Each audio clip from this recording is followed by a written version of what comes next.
I have received so many comments and DMs about the Vans UltraRange 2.0, and folks, I love Vans. You know I copped these the day they came out. I guarantee you I have logged more miles and workouts in this shoe than probably anybody else who's bought this shoe yet. And so I want to film a comparison video talking about both of the EXO and the EXO 2, some changes, some sizing and fit differences, and go over some construction up close details with them.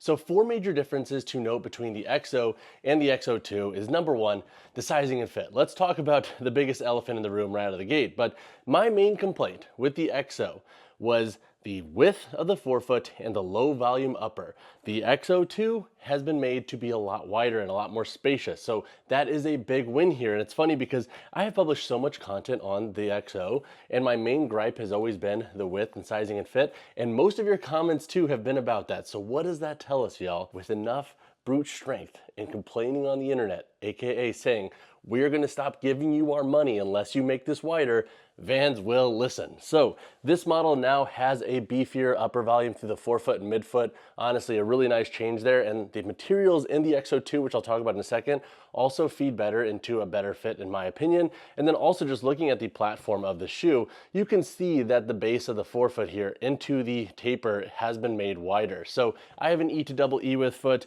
This model fits a lot more true. The upper volume still sits a little bit low in the EXO 2, but it does break in over time. But I do feel like just in general, this could be a little bit more spacious towards the end of the toe box, but the fit is wider. So if you found the EXO to just be a little bit too snug, or if you just were like, no way, not at all, I do think the EXO 2 will work better for you, or they're at least worth a retry if the EXO was an absolute no-go. The second major difference to note between these shoes is their upper constructions. So in the EXO, we had this lightweight mesh and this TPU upper. Breathability wise, this was great. However, this TPU could have breakdown issues. This harsh change here between the mesh and the TPU could start to have this tear over time. And the volume of this forefoot was just pretty uncomfortable, especially for my folks out there with thicker feet or more girthy feet. In the EXO 2, we now have a mesh upper but with some suede overlays. This has given this shoe a more seamless transitional fit in my opinion regarding how these materials interact with one another. You no longer have that harsh crease here at the toe break, and these upper materials just feel a bit better regarding overall security on the foot. Now, the breathability of the EXO 2 has gone down a little bit, but that comes at the cost of a slightly more spacious and more robust upper construction, which I actually kind of like for durability purposes. So I would rather sacrifice a tiny bit of breathability if this shoe is going to last longer for our investment. The third major difference to note between these shoes are two little subtleties regarding the tongue and the boot of this shoe. So the boot of this shoe has been reworked a little bit in the EXO 2. We now have a slightly more rigid boot cup, and the external heel tab has been removed. It is a smidge more rigid here towards the top of the boot, but I don't think that's going to be an issue for most folks because it is pretty low profile, but definitely some food for thought there. And then the tongue itself now has a bit of padding. It makes it a little bit more comfortable. Now, one of my complaints with the tongue of the EXO 2 is that if you use this top eyelet up here, you do have a pretty short tongue. Like, this should just be a little bit longer in my opinion if you're going to have a more flush fit with this tongue, especially for my folks out there who like using that top eyelet. I personally don't, so it's not really a bother for me.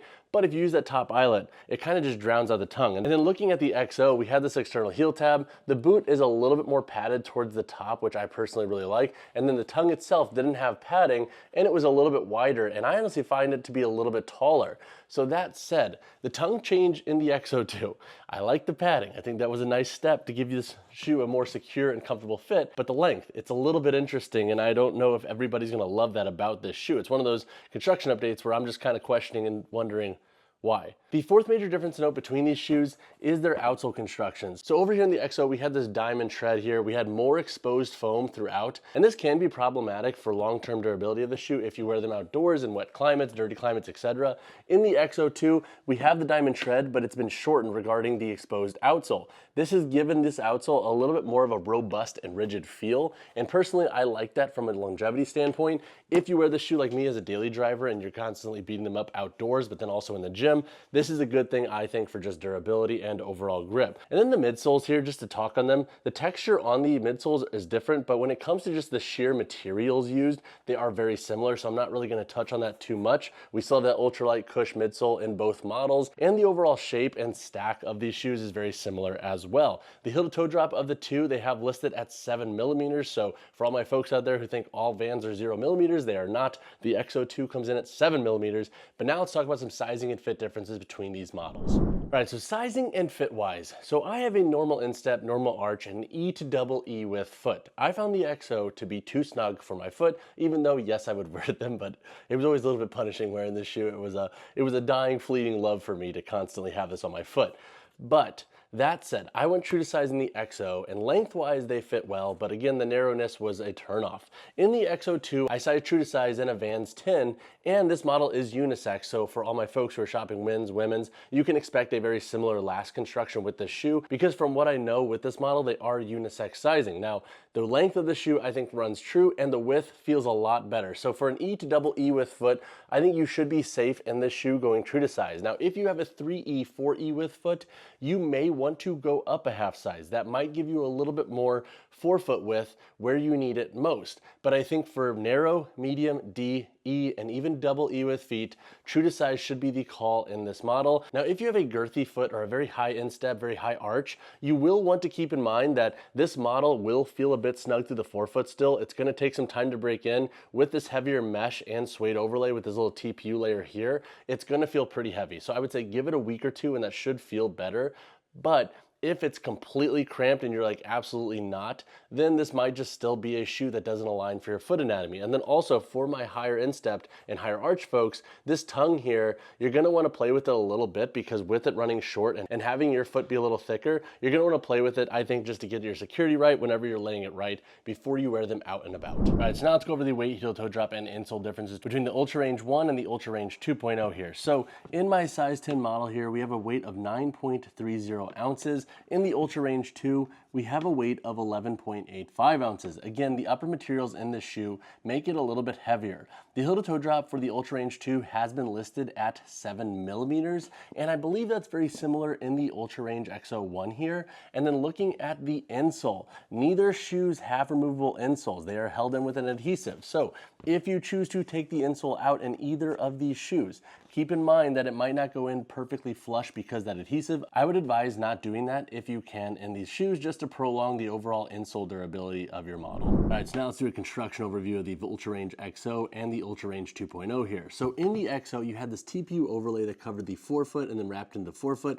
and we had this lightweight mesh. Back here on the boot, we had a mesh and a TPU overlay back here, a little bit of a structure to it. And then in the UltraRange 2.0, we now have suede overlays that go around the entirety of the toe box. Again, it makes that transition to the toe break a little bit better. And then we have a mesh overlay that wraps from the forefoot into the midfoot and then back here into the heel. We also have a little TPU overlay here between the mesh and the suede, and that wraps through the midfoot as well. Back here on the boot, we have a bit more structure to it and a bigger heel cup. And then we also have suede overlays on the heel back here for additional structure as well. Looking at the midfoot, we have 1, 2, 3, 4, 5, 6, 7 core eyelets that go up in this model. I typically don't use this top 7th eyelet. I look at it more as like a lace locking eyelet, but if you are somebody who's going to be using it, remember that this padded mesh tongue that is gusseted here, it's going to feel pretty short at times. We also have some suede overlays around the midfoot here, and again, this boot is a little bit more rigid in my opinion compared to the UltraRange EXO's boot. Looking at the UltraRange EXO, just for comparison here, we also have 7 eyelets that go up, and we have a mesh gusseted tongue, but there isn't any padding on this tongue, which could be an issue for some folks. The boot here has a bit more padding, and we also have an external heel tab on the boot and the tongue in this model, which the UltraRange 2.0 doesn't have. We have the ultralight cush midsole that runs throughout the entirety of the shoe. We also have this rubber overlay up here in the forefoot for additional structure and durability.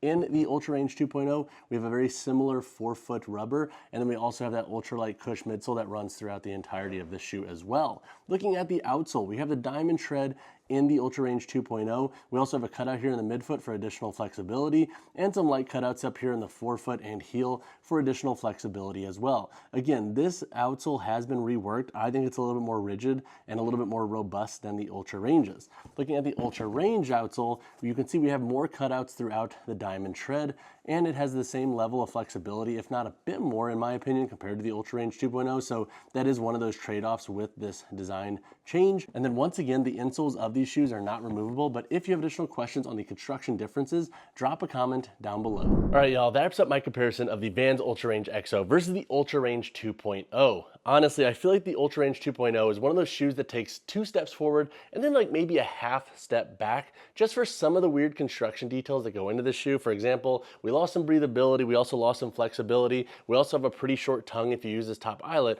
but overall, I do feel like this is a much stronger shoe and I feel like it should last a lot longer for your money. Both shoes cost $100, so I do feel like if the durability is better in the UltraRange 2.0 and the fit's better, that is a net positive for all of us. If you have additional questions on the UltraRange EXO versus the UltraRange 2.0, drop a comment down below or reach out to me personally on Instagram, whichever you prefer. And as always, y'all, drop a like on the video, subscribe to the channel. I'll see you guys in the next one.